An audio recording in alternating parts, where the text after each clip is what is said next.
Welcome, ladies and gentlemen, to Del Toro's Cabinet of Curiosities.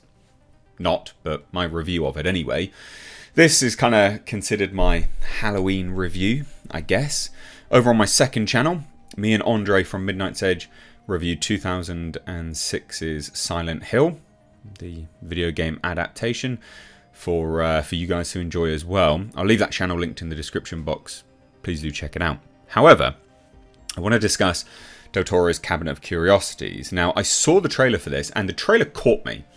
The trailer had me very, very interested in this. And I'm very interested when Del Toro does anything. You know, a man inspired by H.P. Lovecraft, someone who is exceptionally good with his creature design, and just crafts beautiful work. Whether that be beautifully horrifying or just beautiful in general. So him, I guess, building an anthology of other directors that he has clearly approved of and presenting it to us via Netflix as the Cabinet of Curiosities, him essentially telling us a story of what we fear and how we fear and the like. I was really, really intrigued, you know, and the trailer itself had me very interested. There was a lot of good snippets from the trailer. Now, I can't show any footage in this because Netflix are notorious for their copyright claims, so please do forgive me. That's just the way the cookie crumbles, unfortunately. However, let's talk about it. This was overall very good.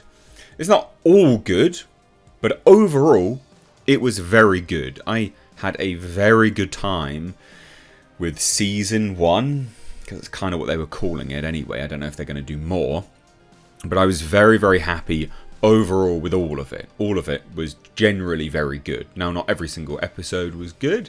They're each individual stories. There were 3 that were a standout to me. 3 of them were an absolute standout. The Autopsy. The Autopsy followed a sheriff's tale and a doctor's tale, someone who performs autopsies, and then being intertwined essentially with like an alien being. Yeah, very Lovecraft.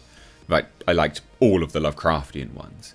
The other one was Pickman's Model, which was just great. That was probably one of the best ones.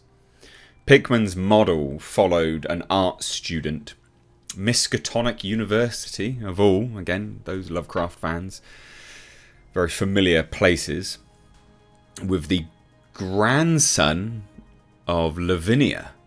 Now, they didn't say the last name, but it could have been Lavinia Whately, which is a pretty key Lovecraft character.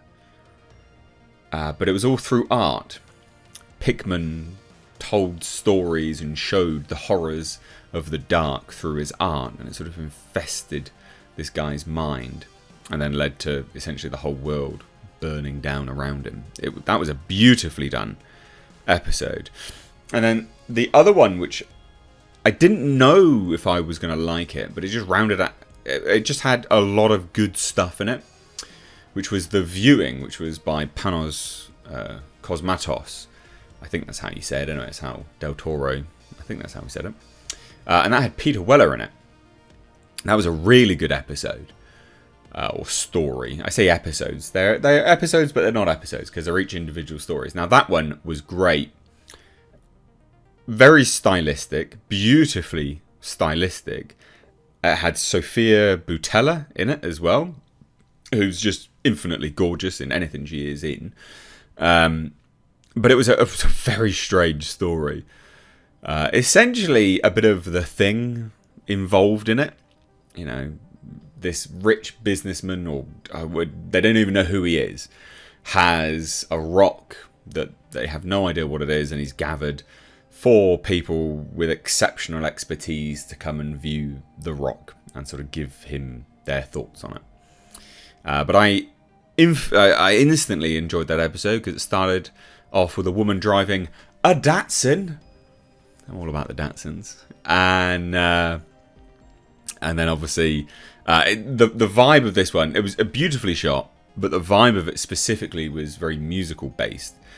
The character of Peter Weller he was playing had it's like a control panel for different music, all sort of retro synthwave stuff, very 80s. I love it. And then the rock opened up and consumed loads of people, blew up brains, consumed people, became like a weird man alien monster thing, and then it sort of ended the episode. It was really, really good.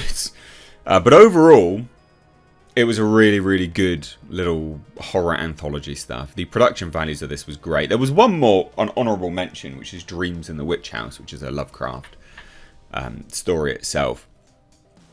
And yeah, that was really, really good. That was with Rupert Grint, the chap who played Ron Weasley for Harry Potter. He did a very good job in that. And it's nice to see him in more things.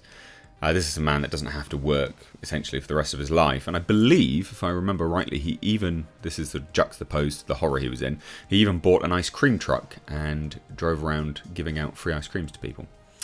So a very nice chap, but nice to see him doing other things. And that was a very good episode as well. Again, I call them episodes. All in all, very good watch this Halloween. It's a strong recommendation from me. It's not all perfect, but it was very well done, beautifully shot. I don't have any complaints with any of it, really. Just some are better than others, and some, aren't particularly scary. Some have good endings. We end the whole series on the Murmur, or the Murmur Ring. The Murmur Ring. And that was quite a nice, uplifting end. That was with the guy who used to be in The Walking Dead. And that was nice to see him in this as well, actually doing something different to zombos. So, overall, strong recommendation from this. All of it's very well written. It's probably one of the best things on Netflix at the moment in terms of new produced content. And again, it's from Del Toro, so don't worry about the Netflix badge. Del Toro is the badge that you should be looking at for metrics of quality. Again, it's the Del Toro badge for quality there. So, strong recommendation. If you've seen it, I'd love to hear your thoughts. Drop it down below. If you want to see my retrospective review of Silent Hill with Andre from Midnight's Edge, again, my second channel, Mistakes Reviews Live Archives, will be linked in the description box. But thank you all so much. Hope you have a great Halloween. Take care.